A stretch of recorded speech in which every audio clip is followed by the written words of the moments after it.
Bine v-am regăsit, dragilor din Zodia Berbec, oriunde v-ați afla. Suntem din nou împreună la o nouă lectură pentru următoarea perioadă a lunii ianuarie 2026, mai precis perioada cuprinsă între 19 și 25 ianuarie inclusiv, așa că, dragilor, toți cei care aveți soarele, luna, Venus, ascendentul în Zodia Berbec, această lectură este de asemenea și pentru voi. Nu uitați, este totuși o lectură general colectivă, așa că vă rog să luați decât ceea ce va rezona cu voi. Și începem această lectură, pentru a nu mai pierde timpul, cu aceste zaruri astrologice și să vedem ce este important de știut pentru dragii mei din Berbec în această săptămână 19-25 ianuarie. Și avem Zodia Leu, avem Luna și Casa a 10-a. Interesant. Dragilor, se pare că în această săptămână cred eu că sunteți un pic mai emotiv, un pic mai, nu neapărat taxați, cât interesați de lumea voastră interioară.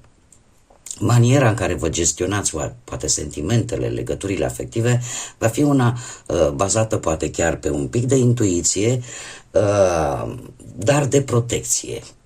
Cumva există o parte inconștientă pe care nu o arătați celorlalți și totuși apare, ca să zic așa, o energie mult mai mare pe partea asta instinctului, pe spiritualitate. Probabil că mulți dintre voi veți căuta răspunsuri, în special la partea maternă. Da? Poate să fie mamă, bunică, vreo soră mai mare. Veți avea, ca să zic așa, veți căuta anumite răspunsuri, poate și întrebând partea asta maternă, ce vine pe partea maternă. Acum, avem Zodia Leu, o altă zodie de foc.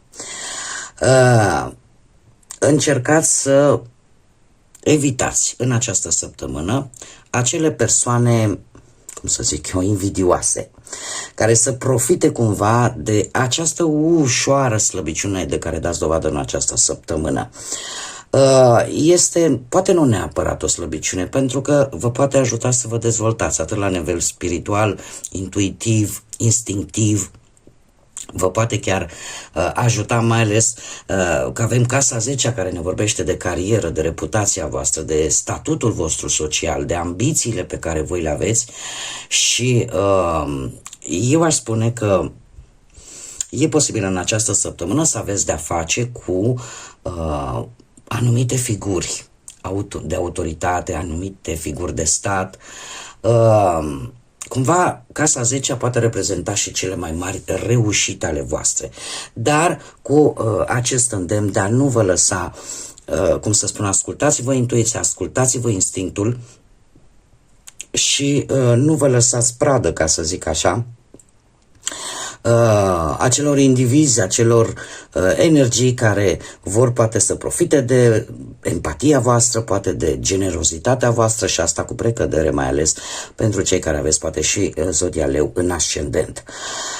De ce? Pentru că e posibil să ieșiți foarte șifonați din aceste situații. De asemenea, sunteți un pic mai predispuși, poate să vă supărați un pic mai ușor decât ar fi normal, așa că ar trebui să evitați, mai ales cu persoanele care au o anumită poziție socială de superioritate sau de autoritate, să evitați discuțiile sau contextele care pot altera foarte mult situația. Așa că, de moment, eu aș spune că ascultați-vă intuiția, dragilor, și nu vă lăsați ca impulsivitatea să vă comande. Intuiția, pentru cei care încă poate nu știu, auzim în stânga și în dreapta, ce este, domne, intuiția? Intuiția este acea informație pe care noi o captăm la nivel personal, fără ca raționalul cumva să intervină. Este acea energie pe care propriul organism ne transmite în momentul în care, nu știu, uite cum e situația de față, da? Există această tendință să vă necăjească foarte tare cineva, dar cineva, mare atenție, care are, cum să spun eu, are o anumită autoritate. Da? Nu răspundeți la provocări de genul ăsta. Simțiți că într-un loc nu vă este bine, refuzați frumos sau încercați să vă îndepărtați cât mai mult în această săptămână. De ce? Pentru că, cum am mai spus, casa 10 este casa marelor voastre reușite și atunci e bine ca să-ți cunoști interesul în această săptămână. Haideți să vedem, mergem mai departe, să vedem ce ne spune și tarotul. Ce vine pentru dragii mei din Berbec în săptămâna 19-25 ianuarie 2026. Să vedem.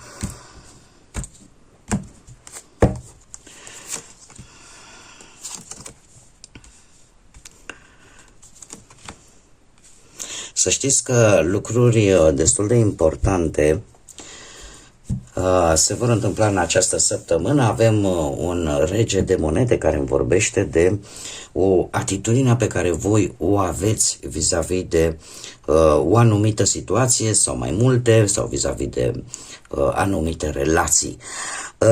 Regele de monede, cu precădere, în mod special pentru cei care aveți poate și ascendent în zodii de pământ, Taur, Fecioară sau Capricorn. Trebuie să vă spun că în această săptămână sunteți foarte hotărâți, foarte ambițioși și cumva vreți să vă restabiliți, dacă cumva situația economică nu este tocmai roz, vreți să vă restabiliți din punct de vedere economic. Sau o situație care, din punct de vedere economic, a adus anumite probleme. Ce pot spune? Că puteți obține în această săptămână, cu ajutorul unei persoane de influență, așa cum bine am văzut, puteți avea șansa să obțineți ceva legat de viața profesională, că e un beneficiu, că e poate promisiunea de un nou job sau chiar să se concretizeze, pentru că totuși avem soarele și avem și steaua, ceva care vă va aduce destul de mult succes. Cum bine am văzut, este casa marilor voastre succese, dar cu această condiție, în primul și în primul rând, nu vă lăsați nici că călcați în picioare, dar nici să săriți calul, chiar dacă sunteți un pic mai... sunt situații care pot să vă provoace, dar aici mi-apare într-adevăr și sprijinul unei energii care vă poate ajuta în această săptămână să ori să vă ridice moralul foarte mult în îndeplinirea unui scop, ori pur și simplu chiar să reușiți. Ce mai pot spune vis-a-vis de acest rege de monede? Nu știu, pe partea banilor să știți că lucrurile merg înspre bine, chiar dacă să zicem așa, nu vin peste noapte, dar ele se mișcă în direcția care trebuie, anunță o fază de extindere pe parte materială după munca pe care voi o depuneți, dar nu vă gândiți la noroc căzut din cer. Ar fi bine în această săptămână, așa cum bine am văzut și cu zarurile astrologice, să vă asumați decât acele riscuri chiar strict necesare și să nu depășiți. Ascultați-vă totuși și intuiția. Da? Nu e bine într-un loc sau simți că ceva se încinge prea mult decât ar trebui, încercați să vă îndepărtați, încercați să vă controlați acele impulsuri, pentru că chiar vă vor fi de folos. Pe partea asta a relației, spune că unii dintre voi aveți șansa în această săptămână să rezolvați o problemă de relație, dar cumva este nevoie și de un pic de onestitate. Nu știu, poate majoritatea dintre voi, sau cel puțin unii dintre voi, aceste probleme de relație vin tocmai din cauza banilor. Acum, sau banii, într-un fel sau altul, pot să afecteze relația, dar trebuie să vă spun că aceste lucruri vor trece, nu este ceva permanent sau de foarte lungă durată, așa că cu onestitate, cu adevăr, lucrurile se pot rezolva. Cei singurei aș spune că e un moment în care ar trebui să fiți voi înșivă, chiar dacă poate alții nu vă acceptă așa cum sunteți, totuși e posibil să apară cineva care să vă trezească interesul și cineva care chiar să dispună și de parte materială, să aibă o situație destul de stabilă din punctul ăsta de vedere material pentru cei singuri. Mai avem desigur soarele, soarele care ne vorbește de optimism, ne vorbește de speranță, de lucruri pozitive care pot veni în viața voastră. De asemenea, trebuie să vă spun, soarele, arcanul major soarele, reprezintă zodia Leu. Încă o dată avem zodia Leu, cam același lucru transpus în cărțile de tarot. Încercați să fiți, pentru a putea străluci, pentru a vă recăpăta optimismul și pozitivitatea, străluciți. Este bine să străluciți, este bine să ieșiți în evidență, dar faceți-o, cum să zic eu, într-un mod cât mai înțelept și eu aș zice e un moment foarte bun, mai ales pentru cei care căutați ceva de muncă. Nu știu, pentru cei care căutați ceva de muncă sau care vă doriți să vă deschideți poate o mică afacere personală sau, nu știu, o idee. Posibil să vă vină și o idee tare bună, într-o modalitate cât mai clară, sau să găsiți o soluție foarte bună, nu știu, de a rezolva poate o situație financiară sau pentru a îmbunătăți poate relația sentimentală. Cumva lucrurile, energiile nu sunt rele deloc. Și faptul că avem două arcane majore, să știți că ce va prima în această săptămână, aș zice că este în primul și în primul rând pozitivitatea, optimismul și speranța, care la voi se pare că nu este pe moarte, este exact luminița aia de la capătul tunelului. Avem steaua, zodia Vărsător, poate unii dintre voi aveți și ascendent, poate în Vărsător sau ascendent în Leu, cum bine am văzut. Este o săptămână în care sunteți mult mai înclinați, ca să zic așa, către inovație, către schimbare. Steaua este guvernată de Uranus și îmi vorbește tare mult de acea încercare de a vă elibera de anumite restricții, de a proba ceva nou. Sunteți unii dintre voi într-o perioadă în care poate vreți să vă desprindeți un pic de familia din care provineți, tocmai pentru a obține ceva care pe voi vă interesează, sau vreți să lăsați ceva în urmă, ceva ce voi considerați că nu vă mai corespunde. Putem vorbi de idei foarte bune de a lăsa ceva în urmă și în felul ăsta de a-ți deschide noi orizonturi. Putem vorbi de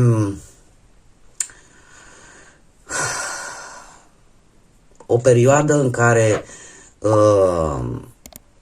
lucrurile se schimbă și trebuie să vă spun că se vor schimba. Așa cum am mai spus și în celelalte lecturi, pe partea asta astrologică și din punctul ăsta de vedere, zodia voastră este destul de încercată, să spun așa. De ce? Pentru că pe parcursul primei jumătăți a lui 2026 vor intra destul de multe planete în zodia voastră care nu neapărat că vă vor pune piedică, ci pur și simplu vă vor pondera un pic acea energie atât de puternică care vă poate face impulsiv, care vă poate face să acționați un pic fără să gândiți foarte mult. Da, e ca o barieră, e ca și cum ai zice, eu vreau să merg cu trenul cel mai rapid și de fapt ți se dă un tren personal. De ce? Pentru că cumva trebuie ponderată toată această energie pentru a doua jumătate a lui 2026, când lucrurile, o să vedeți, se vor schimba mult mai mult. Așa că nu este o săptămână rea, aveți șanse să reușiți vis-a-vis de ceva important pentru voi. aveți ocazia să vă relaționați cu persoane importante, cu figuri de stat posibil. Există situații în care voi să vă asumați anumite responsabilități și să o faceți într-o manieră și într-un fel cât mai inspirat, instinctiv și intuitiv, pentru că asta vă va ajuta foarte bine, în așa fel încât să puteți străluci, în așa fel încât lucrurile să vă iasă așa cum trebuie. Haideți să vedem, mergem mai departe și să vedem care este sfatul divin pentru voi, dragilor din Berbec, în săptămâna 19-25 ianuarie 2026. Să vedem care este sfatul. Interesant, avem un sfat legat de lucruri din trecut. Să știți că e posibil în această săptămână ca anumite lucruri din trecut, că sunt persoane, că sunt amintiri, că sunt nostalgii, că sunt situații din trecut să vă bată la ușă și să vă cam necăjească, ca să zic așa un pic. De ce? Pentru că va trebui să vă păstrați foarte mult stăpânirea de sine. Acum, nu putem vorbi neapărat numai strict de acest lucru, că se poate întâmpla, da. Dar putem vorbi și de nostalgia trecutului pentru unii dintre voi, în care veți avea așa niște... veți retrăi, poate, mergând în anumite locuri, scene din copilăria voastră, din tinerețea voastră, din anii îndepărtați ai trecutului. Pentru alții, putem vorbi de anumite proiecte pe care, de multă vreme, pe care voi ați vrut să le duceți la îndeplinire și nu s-a putut, și apare, ca să zic așa, o revigorare de proiecte. Cum, de asemenea, putem vorbi, cum am mai spus, poate de relații din trecut, de persoane din trecut, foste, care încep să dea semne că vor să revină în viețile voastre. Care este sfatul cărților? Aș spune că este mult mai, dar mai ales dacă vorbim de partea sentimentală. Încercați totuși să nu rămâneți blocați în trecut, ținând cont că avem și luna. Da? Încercați să... Este bine, dar pentru că luna simbolizează emoțiile și lumea interioară. Și probabil că aici este un moment bun să vă folosiți intuiția și să simțiți dacă această persoană din trecut, care posibil să reapară în această săptămână, poate vă ridică și niște întrebări. Să vă puneți un semn de întrebare: de ce oare această persoană acum poartă titulatura de fost, de fostă? Adică să vă puneți acele întrebări intuitive, instinctive și să găsiți maniera cea mai bună în care să gestionați toate aceste emoții, toate aceste sentimente pe care vi le prezintă această reîntoarcere, ca să zicem, în trecutul îndepărtat. Este bine câteodată, nu știu, poate acest rege de monede, de exemplu, această energie care vă poate sprijini pe un proiect, pe ceva anume, să fie totuși cineva din trecut care să reapară. Acum să știți că anul 2026 este un an în care aceste lucruri se pot întâmpla. Sunt, ca să zic așa, niște reminiscențe din trecut care nu au fost rezolvate și care, indiferent ne place, nu ne place, cumva trebuiesc rezolvate. Pentru că, alminteri, riscăm să ne învârtim într-un cerc vicios și să nu putem semăna în acest an, cu un an cu numărul 1, să nu putem semăna acele planuri de viitor pe care noi ni le dorim să evolueze, să se dezvolte. Bun, dragii mei, Cam atât am avut pentru voi pentru această săptămână. Vă mulțumesc tare mult pentru atenție, pentru prezența voastră și dorindu-vă o săptămână minunată, de la mine tot binele din lume, multă energie pozitivă și, desigur, să fiți iubiți, dragilor!